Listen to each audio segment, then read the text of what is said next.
Hey, on my way up here, I shot a video of me explaining that I was coming up to see the Battleship Alabama.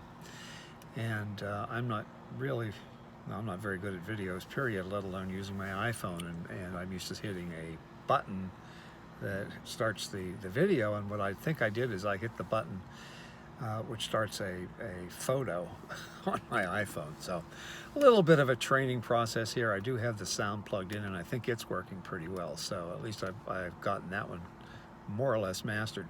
But anyway, here I am in the Battleship Park. Only costs $4 to park, and I think as a senior it cost about $12, $13 to get in to see the ship itself.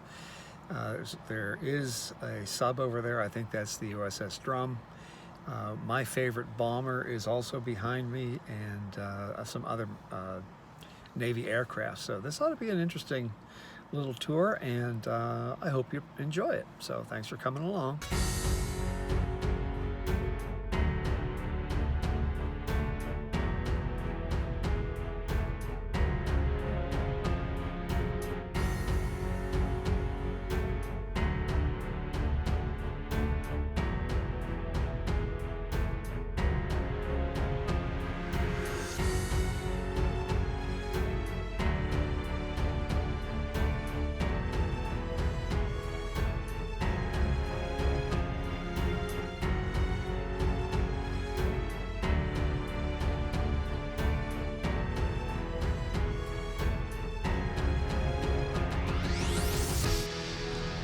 Behind me you can see some of the helicopters and equipment that our Coast Guard uses to guard our coast, watch the coast, interdict drugs, and help people who are in distress. And I don't think I've seen a display of Coast Guard stuff before. And then as I pan over here, there is the USS Drum. I'm interested in seeing that as well today. I think that's about the same vintage as the USS Alabama. I believe it's a diesel-powered sub, so we'll see when I get over there more specifics. She was commissioned in 1942, August. She earned, according to the information that I got, 9 battle stars. I'm not too sure exactly what that means, but those with a military background probably do. And I also understand she shot down 22 enemy aircraft during World War II. These cannon are 16-inch cannon, 45 millimeter, and accurate to 21 miles. This ship is 680 feet long. And let's see what it says here. A width, I guess that's the beam, of 108 feet. So that's a pretty big boat.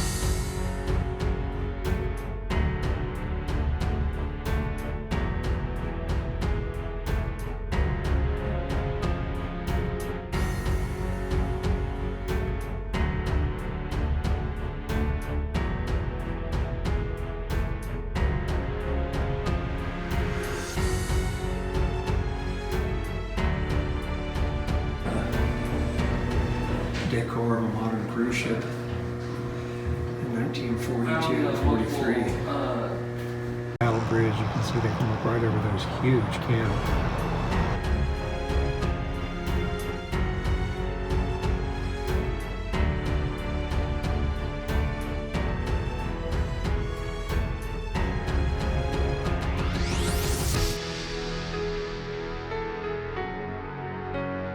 I'm told there's 11 levels above the deck, and I forget how many below, but a lot.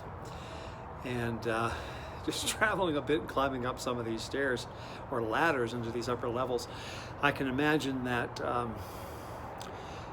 I guess after a couple of days on ship, if you at least you know where you slept and you know where you worked, And after months and months at sea, which is what these fellows were up against, I'm sure they knew the ship pretty well at that point.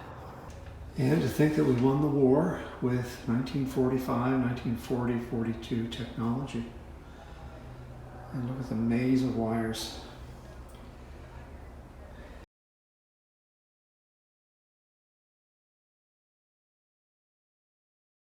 There we're looking at the seat where the sailor would sit that was operating the 20mm cannon or guns. And I guess they're responsible probably for shooting down those 22 enemy aircraft. I've seen inside the ship thus far. There's the skyline of Mobile, as seen from the port side of the ship. And I don't know whether you can see, but in the just above the parking lot, there's this patch of green, and then you see a white superstructure. That is an actual modern-day cruise ship. I think this is about as high as the public can go. I'm on level 5, and it's pretty high. But there's lots of superstructure above me, as you can see. Problem is not going up so much as going down, because these really are almost ladders. So I may have to turn around and go down backwards. Well, the doors was open, and I was able to walk through and get behind the battle bridge. And this is the Captaincy Cabin and the chart house. That would be, I guess, where the maps and the navigator would work.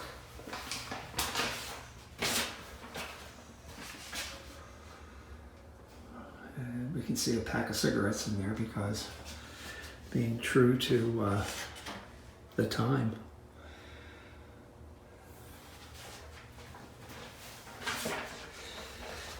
And this, I understand, was about as luxurious as it got.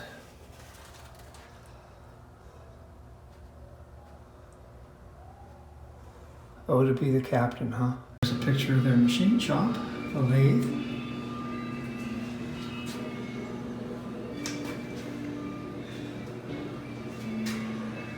Engineer's office. Pretty important guy on the ship.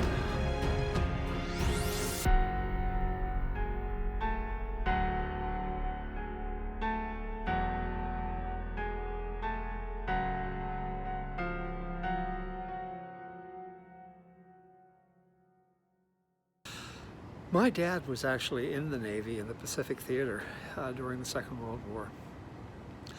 And if the story goes, if I remember the story correctly, he, toward the end, I guess, of his senior year, him and certainly a lot of his male classmates went to war. And I don't believe, according to my mother, he actually ever graduated, nor did any of the rest of them. But they gave them diplomas anyway, as they rightly should have. And in any event, one of the reasons why he, as he said to me, one of the reasons he decided on the Navy rather than the Army or the Army Air Force was that they ate better than any of the other branches of the service.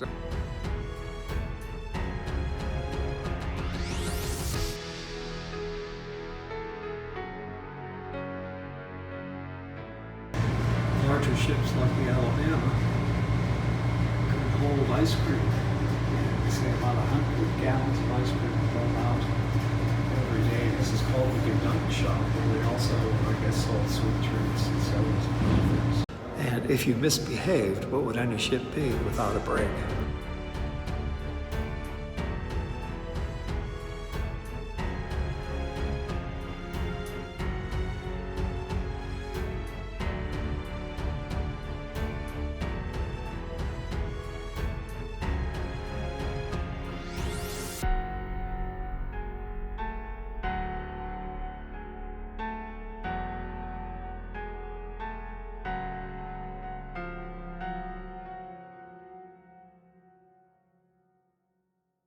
At the risk of sounding like Captain Obvious, there sure is a big difference between the size of this and that battleship that we just were on. Very narrow.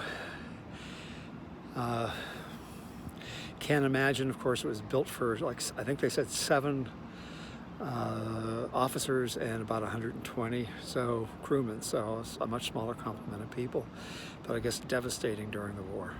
The difference in the size of the interior as we walk down from the top deck, We're right in the torpedo room. And this is the forward to torpedo tube, I guess, launch, fire, whatever, I guess you fired them. And there's a two-bunk officer's stateroom. This is the spacious captain's quarters.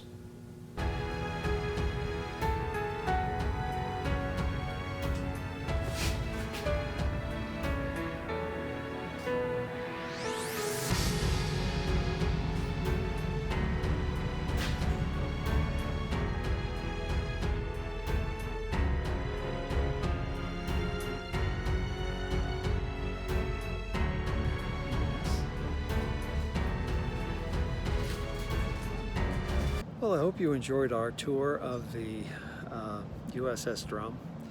I hope you enjoyed it actually more than I did, because it was no fun crawling through those from cabin to cabin or area to area. I forget what they call them, but anyway, they were sealable, as you probably remember and saw some of the video that I took inside. They were not easy for this old stiff body to get through, but I was determined to see as much as I could. I don't know why I was so fascinated with where the poor crew was, although it was bad enough. I would have to say the regular crew of a battleship like the USS Alabama had it better and had more room, certainly, than the submarine sailors that were on things like this. There was a young couple that came through on my way out, and he had a little bit of trouble getting through as well, so I was glad to see that. I know that's mean. He was 6'2", so he had trouble getting through it for a whole lot of different reasons than stiff joints, other reasons than stiff joints. But anyway, I hope this gives, certainly for me and for you as a viewer, an idea of what at this point, it was my father, but probably for you folks, many of you, it would be your grandfathers and maybe your great-grandfathers went through, what they endured to keep this nation safe. They were on these subs for 4 years, 5 years. It was just a lot of time spent defending the nation, and certainly not under the best of conditions. So I want to thank all those surviving vets out there of all wars, my son included, and I appreciate your service. And once again, glad you came along. I hope you're enjoying the ride, and have a great day.